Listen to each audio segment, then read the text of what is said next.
তবে একটা কথা বলে রাখি, হিয়ারিংয়ে যারা যাবেন, হিয়ারিংয়ে যাওয়ার পরে হিয়ারিং হবে, হয় ফিরে চলে আসবেন না। আপনাকে হিয়ারিংয়ের জন্য যে কাগজটা দিয়েছে ওখানে কিন্তু একটা স্ট্যাম্প মেরে সই করিয়ে নিয়ে আসবেন, কারণ আপনি হিয়ারিংয়ে অ্যাটেন্ড করলেন কি করলেন না ওই স্ট্যাম্পের ওপরে নির্ভর করছে। হয়তো আপনি হিয়ারিংয়ে অ্যাটেন্ড করলেন, সব কাগজপত্র দেখালেন, আমাদের অজুদ্দিনকে ডাকবে, অজুদ্দিন যাবে, কাগজ দেখিয়ে চলে আসবে, পরে কি বলবে, যদি এর কাগজে না স্ট্যাম্প লাগানো থাকে বলবে ও আসেনি, তাহলে ও ফ্রড ভোটার, ফেক ভোটার, তাহলে ওর নামটা কেটে দেওয়া হোক। এই ভুলটা আপনারা করবেন না। হিয়ারিং যদিও এখন সুপ্রিম কোর্ট এখন স্টে দেয়নি, আমরা সুপ্রিম কোর্টে গিয়েছি, এটাই বিষয়টা নতুন করে ইনক্লুড করব বা নতুন মামলা করব, তার মধ্যে হয়তো অনেকের হিয়ারিংয়ে ডাক পড়তে পারে। অনুরোধ এটাই যে আপনারা যারা যাবেন, যখন হিয়ারিংয়ে যাবেন কাগজপত্র যেমন বুঝাবেন, সাথে সাথে আপনিও স্ট্যাম্প সিলটা বুঝে নেবেন, না হলে আপনাদেরকে আবার এরা দ্বিচারিতা করতে পারে। নামের বানান ভুল, একার ওকার, তার জন্য ডাক পড়েছে। তাই আপনাদের বলবো এটা শুধুমাত্র আপনাকে আমাকে হয়রানি করা ছাড়া আর কিছুই নয়। কারণ এটুকু বলে যাই, আপনাদের বড় ভাইজানের নাম কি গো? ঠিক জোরে হলো না, আওয়াজ ঠিক পাচ্ছি না।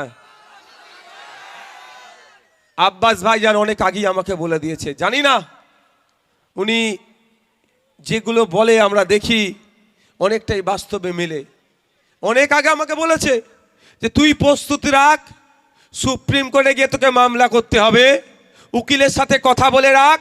আমার এক হিন্দু, আমার এক মুসলমান, আমার নমশূদ্র, আমার দলিত, আমার আদিবাসী, আমার মতুয়া, যে কেউ হতে পারে, যদি একজন বৈধ ভোটারের নাম কাটা যায় সেই ভোটাধিকারে বাঁচিয়ে নিয়ে আসার জন্য তুই দিল্লি গিয়ে সুপ্রিম কোর্টে মামলা করবি।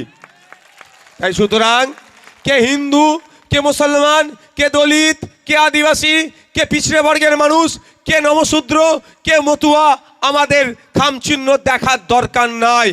আপনারা নিশ্চিন্তে থাকবেন, সংবিধানের 326 নম্বর ধারায় আপনার ভোটাধিকারের অধিকার দেওয়া হয়েছে। ওখানে স্পষ্ট ভাষায় বলা হয়েছে যে আপনি 18 বছরের ঊর্ধ্বে ভারতীয় নাগরিক, আপনার ভোটদানের স্বাধীনতা আছে। যদি ইলেকশন কমিশন অফ ইন্ডিয়া তার কোন রাজনৈতিক চক্রান্তে পড়ে যদি কারো ভোটাধিকার কেড়ে নিতে চায়, তার মানে আর্টিকেল 326কে সে ভায়োলেট করছে। তাই আর্টিকেল 326-এর অধিকারকে ফিরিয়ে নিয়ে আসার জন্য আপনার পাশে কেউ থাকুক আর নাই থাকুক, আপনার পাশে আইএসএফ থাকবে, খামচিহ্ন থাকবে, শামসুর আলী মল্লিক সাহেবরা থাকবেন, বিশ্বজিৎ মাইতিরা থাকবেন, তাপস ব্যানার্জিরা থাকবে। আমরা আপনার পাশে থাকবো, আপনার হয়ে আমরা সর্বোচ্চ লড়াই করব। ভয় পাওয়ার, এটা ভয় পাওয়াতে চাইছে, আমরা ভয় পেলে অসুবিধে হবে। একটা কথা বলে দিই, আমি শুনছিলাম এখানে প্রোগ্রামটা অন্য জায়গায় হওয়ার কথা ছিল, সেখানে হয়নি, অন্য জায়গায় হয়েছে। আমি ধন্যবাদ জানাবো প্রশাসনের বন্ধু ভাইদেরকে, তারা যথেষ্ট সহযোগিতা করেছে। ধন্যবাদ জানাবো দর্শকের আসনে বসে থাকা, দাঁড়িয়ে থাকা অগণিত বাপ ভাইদের সাথে সাথে আজকে পাল্লা দিয়ে মা বোনেরাও আজকে এসে বুঝিয়ে দিয়েছে আইএসএফকে শুধু বাপ ভাইরা ভালোবাসে না, মা ভাইরাও আইএসএফকে যথেষ্ট ভালোবাসে। আর মায়েরা আজকে এখানে এসে বুঝিয়ে দিয়েছে, মমতা ব্যানার্জিকে বার্তা দিয়ে দিয়েছে, শুধু লক্ষ্মীর ভান্ডার দিয়ে মায়েদের তুমি মাথা কিনতে পারবে না। স্কুলে শিক্ষক চাই, হসপিটালে ডক্টর চাই, তাহলেই মায়েদের ভোটটা হয়তো কিছুটা তুমি পেতে পারো। তবে মায়েদের বলবো, আমি 1000-1200 টাকার বিরুদ্ধে নয়, যেটা দিচ্ছে সেটা ছাড়বেন না, কিন্তু যদি মায়েরা রাজ্য পরিচালনার দায়িত্ব আগামী দিনে আমাদের হাতে তুলে দেন, 1000-1200-এর পরিবর্তে মায়েদের গেলে মাস গেলে 5000-এর ব্যবস্থা আইএসএফ করে দেবে। তার পরিবর্তে কিছু কাজ বুঝে নেবে। শুধু তাই নয়, মায়েদের বলে যাই 1000-1200-এর পরিবর্তে যেমন 5000-এর ব্যবস্থা বলছি, সাথে সাথে হসপিটালে গেলে বিনা এতে পয়সা খরচে ট্রিটমেন্ট পাবেন। আপনার ছেলেরা যে স্কুলে পড়ে সেই স্কুলে পর্যাপ্ত পরিমাণে শিক্ষক থাকবে। আপনার স্বামীরা যে কাজ করে তাদের কাজের মূল্যায়ন হবে, তাদের কাজের মজুরি ঠিক হবে, এবং আপনার স্বাধীনতা থাকবে, আপনার নিরাপত্তা দেওয়া হবে। এক কথায় বাংলা একটা সুষ্ঠু সমাজ ব্যবস্থা পাবে যদি আপনাদের ভোট আমাদের পক্ষে আসে, আমাদেরকে সরকার পরিচালনার দায়িত্ব যদি আপনারা দেন। যদি কেন বললাম, আপনারা ডিসাইড করবেন। তো এই এসআইআর হচ্ছে, ও আপনি যাকে জিতিয়েছেন তার জন্যই তো হচ্ছে। সে যদি 90,000 অফিসার না দিত এখন হতো এসআইআর? এ বলেন আপনারা, হতো কি? এত শর্ট পিরিয়ডে হয় এটা? এত শর্ট পিরিয়ডে? তাই এটা নিয়ে শুনছিলাম, এখনো বাস্তব জানি না, তাও বলে রাখি, নাকি মাধ্যমিকের সার্টিফিকেট দিলেও হবে না। মানেটা কি ভাই? এই অ্যাডমিট দিলে হবে না, সার্টিফিকেট দিতে হবে। মানে ভারতবর্ষের ভোটাধিকার হতে গেলে মাধ্যমিক পাস হতে হবে? তাহলে এইরকম আইন হচ্ছে নাকি নতুন? তার আগে তো পরিকাঠামো তৈরি করতে হবে ভাই। এই যে আমি এখানে এসে ভাষণটা দিচ্ছি, যদি এই স্টেজ পরিকাঠামো না থাকতো ভাষণ কি দিতে পারতাম? তো আপনি যদি বলেন যে অ্যাডমিট কার্ড হবে না, সার্টিফিকেট লাগবে, অর্থাৎ পাস করেছে মাধ্যমিক লাগবে, তার ব্যবস্থা আপনি আছেন? সারা ভারতবর্ষে, এই শুধু মোদিজির আমলে বলছি, সারা ভারতবর্ষে প্রায় 1 লক্ষ স্কুল বন্ধ হয়ে গেছে। ক্ষতি কার হয়েছে?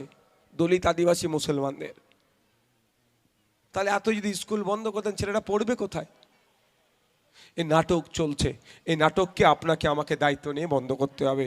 তাহলে 2021-এর আমরা বিজেপি তৃণমূলের বাইনারিতে পড়ে গিয়েছিলাম। বিজেপি নাকি এসআইআর করে, এনআরসি সিএ করে তাড়িয়ে দেবে, ভোটটা লুট হয়েছে, আবার এসে দাঁড়াচ্ছে 2026 এসআইআর করে ভোটাধিকার কেড়ে নেবে। তুমি আমাকে ভোট দাও, আমি তোমাকে ভোটাধিকার ফিরিয়ে দেব। এর নাম করে নাটক চলবে, তাই এদের ফাঁদে পা দেবেন না। আমি আপনাদের বলতে চাই, কারো আশীর্বাদে, কারো অভিশাপে না আপনার ভোটাধিকার চলে যাবে, না ভোটাধিকার থেকে যাবে। আমি দায়িত্বহীন ভাষাই বলছি, মোদিজি হোক আর মমতা ব্যানার্জি হোক, কোনো ইল্লিগাল ভোটারকে তারা লিগাল করতে পারবে না। ঠিক একইভাবে মোদিজি হোক আর মমতা ব্যানার্জি হোক, কোনো লিগাল ভোটারকে ইল্লিগাল করে আটকে রাখতে পারবে না। দিনের শেষে সংবিধানকে সামনে রেখে তাকে লিগাল প্রুফ আমরাই করে ছাড়বো। তাহলে ভয় পেয়ে যাবেন না। শুভেন্দু অধিকারী বলেছে ভোটাধিকার কেড়ে নেবে, আর মমতা ব্যানার্জি বলছে ভোটাধিকার দিয়ে দেবো।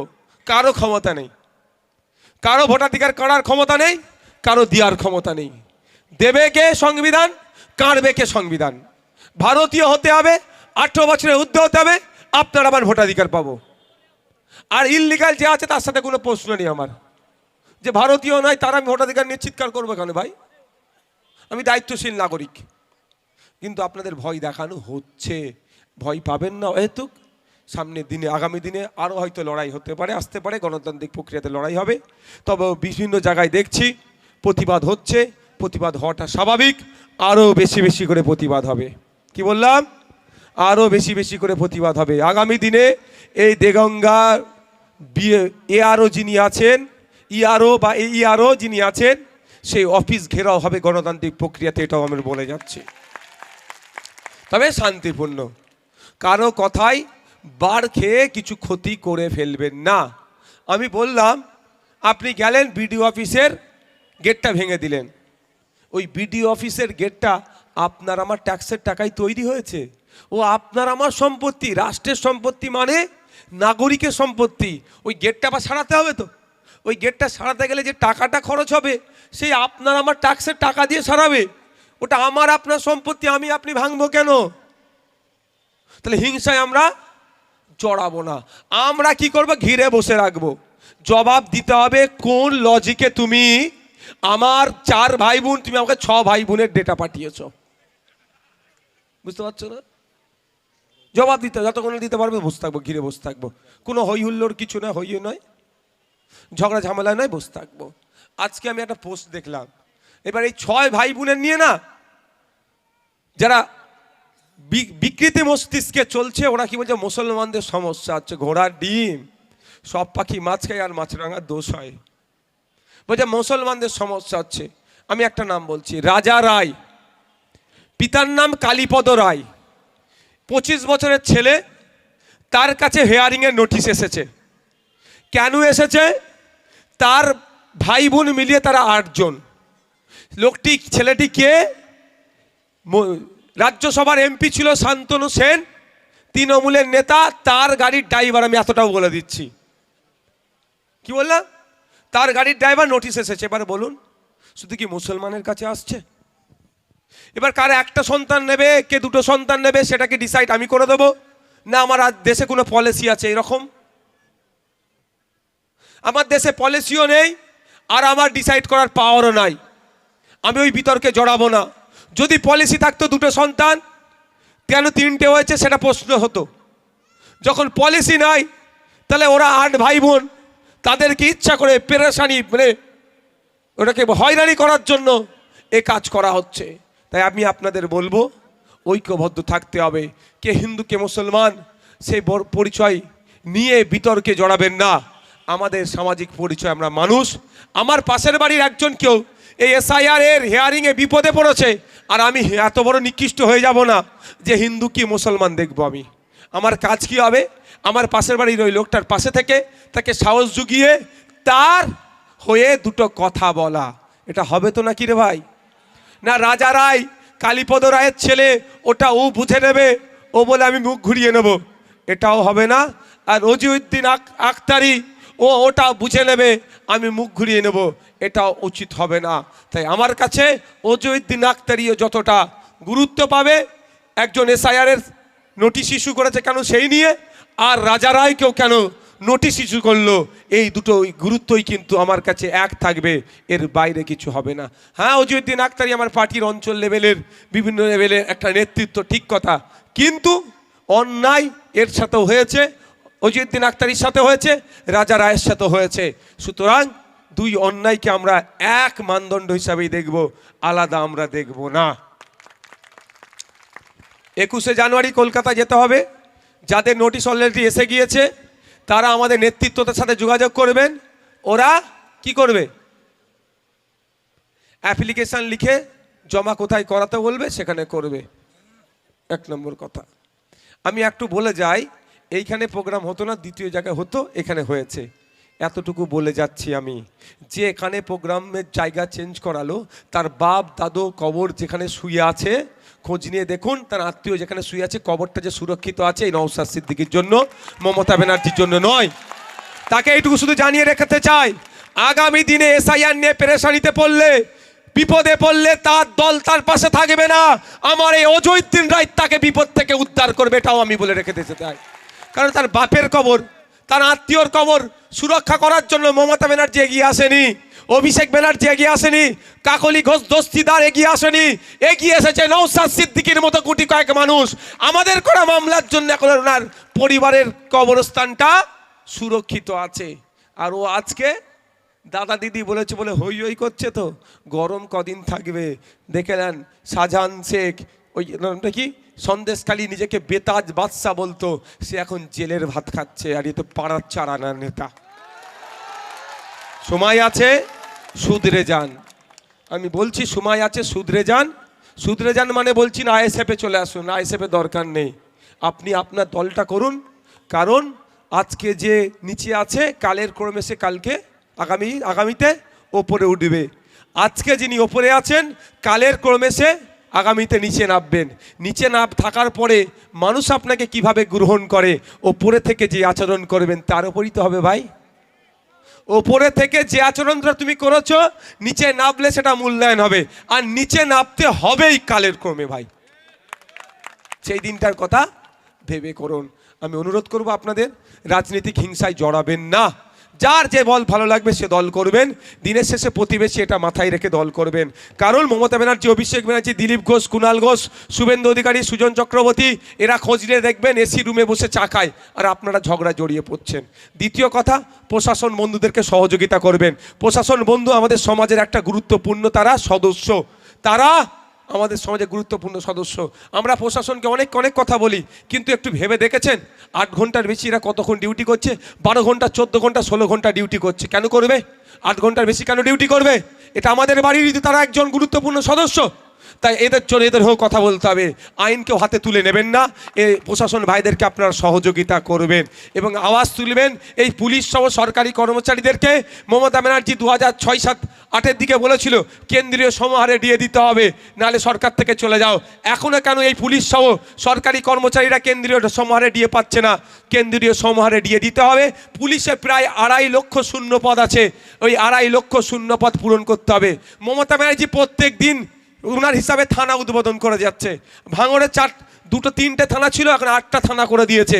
আমি তো বলি যে পাড়ায় পাড়ায় থানা করে দাও, নওশাদ সিদ্দিকীর কোনো অসুবিধা নাই। অসুবিধা কি ভাই? আমি সমাজ বিরোধী নাকি? আমি বোম মারামারি করি নাকি? সমাজ বিরোধী ওই নটোরিয়াস ক্রিমিনাল, ওর অসুবিধা হতে পারে, আমার কেন অসুবিধা হবে? তবে আমি একটা কথা বলেছি, ওই একটা অফিসারকে দিয়ে দুটো থানা চালালে হবে না। লেডি কনস্টেবলের অভাব, লেডি এসআই এর অভাব, নতুন নতুন পদ যে তৈরি হয়েছে সেইগুলো পূরণ করো।